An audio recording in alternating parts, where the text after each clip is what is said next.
네, 5.18 40주년 기념식 전해드리느라고 조금 늦게 찾아뵙습니다. 많은 양해 부탁드리고요. 자, YT뉴스 FM 슬기로운 라디오 생활. 안녕하세요. 아나운서 최영진입니다. 자, 남은 시간은 은퇴 후 삶에 대한 이야기 준비했는데요. 퇴직 후에 재무 설계 어떤 준비가 필요한지 자세한 이야기 나눠보겠습니다. 은퇴에 관련해서 고민 있으신 분은 지금 바로 상담 문자 보내주시면 되는데요. 단문 50원, 장문 100원의 정보 이용료가 있는 샵 0945, 우물정 0945번으로 보내주시면 되고요. 애플리케이션과 유튜브 채팅창을 통해서도 가능합니다. 자, 그럼 YT뉴스 FM 슬기로운 라디오 생활 지금 바로 출발합니다.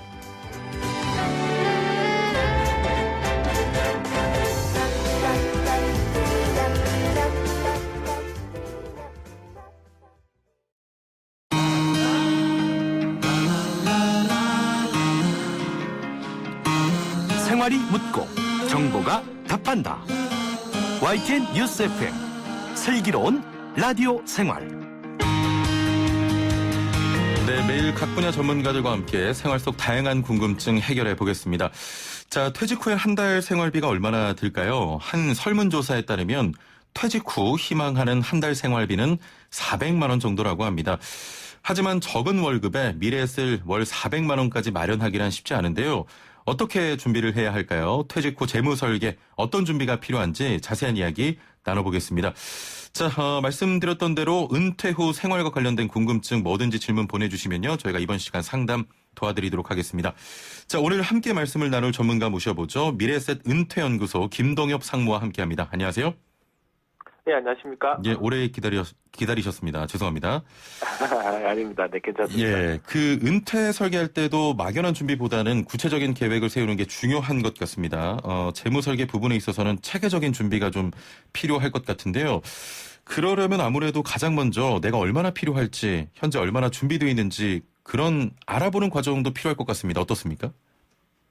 그 되게 중요한데요. 예. 그거보다 좀 더 시급하게 생각해봐야 될 게 있어요. 예, 예. 이제 은퇴 상담이나 노후 준비 상담을 할 때 가장 많이 부딪히는 문제가 뭐냐면 노후 준비 하시거나 연금 가입하라고 하면 제일 먼저 듣는 말이 일찍 죽으면 어떡할 건데 이 질문부터 합니다. 아, 예. 그래서 우리가 먼저 해야 될 질문이 뭐냐면 예, 예. 생각보다 오래 살았을 때 어떻게 할 거냐라는 게 중요한 질문이잖아요. 아, 생각을 좀 바꿔서. 그거에 대한 그거 질문해야 되는데 예. 사람이라는 게 근본적으로 먼 미래를 위해서 저축할 수 있는 구조의 뇌를 가지고 있지 않다고 이제 뇌과학자들이 이야기를 하시거든요. 예. 그러니까 먼 미래를 위해 저축하는 게 마치 옆집 아저씨나 뒷집 아주머니를 위해 저축하는 걸로 뇌는 받아들인다. 예. 그래서 이제 저축을 하려면 여기 좀 역행되는 이야기지만 불편하더라도 좀 강제적으로 지속적으로 저축할 수 있는 장치를 마련해 두는 게 가장 중요하다라고 이야기를 합니다. 예. 이제 보통 국가에서 만들어 놓은 제도가 세제 혜택을 주면서 중도에 해지했을 때 불이익을 주는 상품들, 예, 예. 그런 금융 상품을 통해서 이제 은퇴 준비를 할 수 있는 계좌를 먼저 만들어 두는 게 이제 제일 중요하다는 이야기를 많이 합니다. 어느 정도 강제성이 좀 필요하다고 보시는군요. 네, 그렇죠. 왜냐하면 이게 강제성이 없으면 예. 먼 미래 20년, 30년 뒤를 준비한다는 것 자체가 사실상 좀 힘든 부분이 있기 그렇습니다. 때문에요. 예.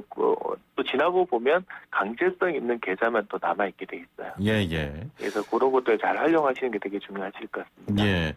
자, 은퇴 후 생활비 같은 금액을 목표로 해도 연령대별로 준비하는 방법에 차이가 필요할 것 같거든요. 어떻습니까?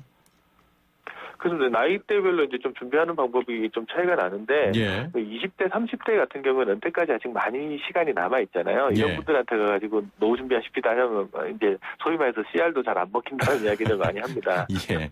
그래서 이런 분들한테는 먼저 새로운 준비를 하자라고 하기보다는 자기가 가지고 있는 것들을 먼저 확인하는 작업부터 해야 됩니다. 직장인들 같은 경우에는 본인도 모르게 2달치 급여를, 1년에 2달치 급여를 노후를 위해서 준비를 하고 있거든요. 예. 대표적인 게 국민연금 같은 경우는 자기 총 급여의 한 9% 정도를 1년에 적립을 하게 돼 있어요. 예. 9%면 한 달치 급여 정도가 되잖아요. 예. 퇴직연금 같은 경우, 퇴직급여 같은 경우도 보통 1년을 일하게 되면 한 달치 급여가 이제 퇴직연금에 적립이 되게 됩니다. 예. 그 보통 직장인들 경우에 자기 급여의 2달치 정도가 여기에 들어가는데도 잘 관심이 없어요. 그래서 이제 20, 30대는 예. 제일 먼저 해야 될 일이 자기 국민연금이 얼마나 지금 적립되고 있는지, 예. 그리고 이제 퇴직연금으로 쌓여 있는 돈이 얼마나 되고 어디에 투자되고 있는지 이거를 확인하는 작업들은 이제 30대에서는 제일 먼저 확인을 해야 된다. 생각이 듭니다. 예. 자, 그렇다면 40, 50대는 어떨까요? 일단 40대가 되면 여기서 이제 조금 저축 여력을 좀 키워나가야 될 필요가 있어요. 이제 제가 2달치는 저절로 준비된다고 했잖아요.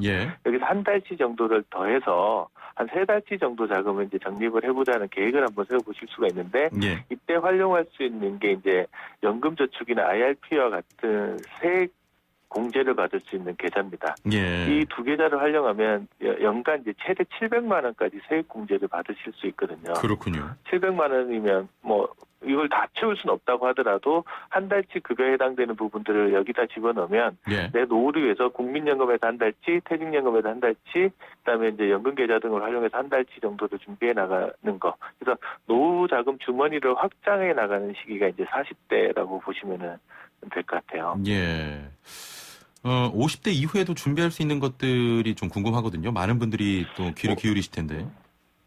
50대가 되면 이제 어떤 말씀 많이 하신다면 직장 다녔던 기간보다 앞에 다닐 기간이 좀 짧잖아요. 미래에 어떤 일이 일어날지 직장에서 현금 흐름 눈에 다 보이거든요. 그 시기가 되면. 이 시기에 이제 준비를 해야 될 때는 본격적으로 연금 맞벌이 준비를 하셔야 됩니다. 직장 생활을 할 때 본인하고 배우자가 맞벌이를 하시잖아요. 근데 퇴직하고 나서도 연금도 맞벌이 양쪽에서 다 받을 수 있도록 준비를 해주는 게 되게 중요하거든요. 특히 이제 배우자분이 전업주부이신 경우라고 하면은 국민연금공단이나 이런 데 찾아가셔서 임의 가입을 할 수 있는지를 확인해 보시는 게 되게 중요해요. 임의 가입을 하게 되면 노령연금을 이제 받으실 수 있는 자격을 갖추게 되면 본인도 국민연금 받고 배우자도 국민연금 받으면 이거는 종신토록 나오는 데다가 물가가 올라가면 연금액도 같이 올라가는 구조로 되어 있거든요. 20, 30대나 40대에서 이제 임의 가입하라고 그러면 잘 쳐다보지도 않으시는 분들도 50대가 가면 이제 은퇴가 다가오면서 되게 관심을 많이 가지세요. 50대 주부들 만나거나 아니면 직장인들 만났을 때 임의 가입 부분 이 부분에 대해서는 되게 질문이 많이 나오는 부분이라서 그렇군요. 혹시나 만약에 나는 배우자처럼 국민연금이 없으시다라는 분 같으면 이제 임의가입 여부를 먼저 체크하고 가입할 수 있는지 그리고 노령연금 얼마나 나오는지 한번 확인해 보는 작업을 이제 50대 때는 하시는 게 되게 중요하신 것 같습니다. 국민연금공단에서 확인할 수가 있고요. 국민연금공단 찾아가시면 바로 확인하실 수 있습니다. 임의가입 여부를 확인하는 게 굉장히 중요해 보입니다. 50대 중반 이후에는 이미 퇴직한 경우도 있지만 공적연금 수령은 되지 않는 그런 기간이거든요. 그치, 이건 이제 소위 말해서 소득 크레바스가 발생한다라고 하거든요. 이제 뭐 빙하가 있는 데 가보면 중간에 콕 빠져 있는 데는 이제 크레바스라고 하잖아요. 회사에서 소득은 끊겼는데 아직 공적연금을 받으려면 소득이 없는 기간을 이제 소득 크레바스라고 하는데 보통 이제 55세부터 65세 사이에 이 시기가 많이 발생을 하는데 이때에서 이제 소득 공백 대처법을 좀 마련해 두셔야 돼요. 이제 55세부터 이제 받을 수 있는 소득 부분으로 보면은 크게 몇 가지가 있는데 최근에 이제 개정된 내용이 살고 있는 집을 담보로 연금을 받을 수 있는 주택연금 있잖아요. 여기 이제 55세부터 받으실 수 있게끔 제도가 바뀌었어요. 원래는 60세부터였는데. 그래서 요거 활용하는 방법이 하나가 있을 수 있고요. 제가 앞서 말씀드렸던 연금저축이나 IRP 계좌에 제가 세액공제 받을 수 있다고 했잖아요. 요것도 55세부터는 받으실 수가 있습니다. 연금 형태도. 그다음에 퇴직금도 퇴직하셨으면 이거를 55세부터 연금 형태로 받으실 수 있어서 이게 이제 기본적으로 활용할 수 있는 거고요. 이것저것 해도 다 안 된다 그럴 때는 국민연금 있잖아요. 국민연금에서 받을 수 있는 노령연금도 자기가 원래 받을 수 있는 나이보다 최장 5년 정도 당겨서 받으실 수 있습니다. 그렇군요. 지금 이제 조기 노령연금이라고 하는데 내가 뭐 62세부터 받으실 수 있는 분 같으면 당기면 57세부터 받으실 수는 있거든요. 대신 빨리 받는 대신 연금액이 1년 당길 때마다 6%씩 감액이 됩니다. 5년을 당기면 원래 받을 수 있는 것보다 한 30% 정도 줄어들거든요. 그래서 이제 이런 것도 감안하셔가지고 내가 만약에 소득 공백이 생긴다고 하면 어떤 방법으로 대처할 건지에 대해서 미리 계획을 세워놓는 것들도 상당히 중요한 부분이라고 생각합니다. 지금 굉장히 중요한 부분을 설명해 주셨습니다. 자, 마지막으로 그럼 간단하게 모든 연령대에서 꾸준히 또 유지해야 하는 은퇴 후 재무 준비에는 어떤 게 있을까요? 사람들이 계획을 세울 때 잘 될 경우만 놓고 계획을 세우잖아요. 근데 가장 어려운 게 뭐냐면 갑자기 질병이나 사고가 발생했을 때 내가 계획한 대로 가지가 않거든요. 그때를 대비해서 이제 질병이나 사고가 생기면 이제 치료비도 치료비지만 뭐가 문제가 되냐면 소득이 단절되는 문제가 있어요. 예. 여기에 대한 대비로 할 수 있는 게 이제 보장성 보험 같은 것들을 조금 챙겨 놓는 건데 예. 보험하면 되게 부정적인 인식을 가지고 계신 분들도 만약에 그런 사고를 당했을 때 그런 안전장치가 없다고 하면 삶의 모든 계획이 또 어그러지는 부분들이 있기 때문에 그렇습니다. 거기에 대한 대비책들도 꼼꼼하게 세워두는 게 좀 필요한 것 같습니다. 예, 보장성 보험으로 좀 위험을 대비해라. 네. 예. 자, 벌써 마칠 시간인데요. 저희가 다음번에 좀 더 시간적 여유를 갖고 한번 모시겠습니다. 오늘 말씀 감사합니다. 네, 감사합니다. 네, 미래셋 은퇴연구소 김동엽 상무와 함께했습니다. 네, 방금 전해드렸던 대로 광주 민주화운동 40주년 기념식이 진행됐습니다. 오늘은 이 말로 맺겠습니다. 역사를 잊은 민족에게 미래는 없다. YTN 뉴스 FM 슬기로운 라디오 생활 마칩니다. 최영진이었습니다. 고맙습니다.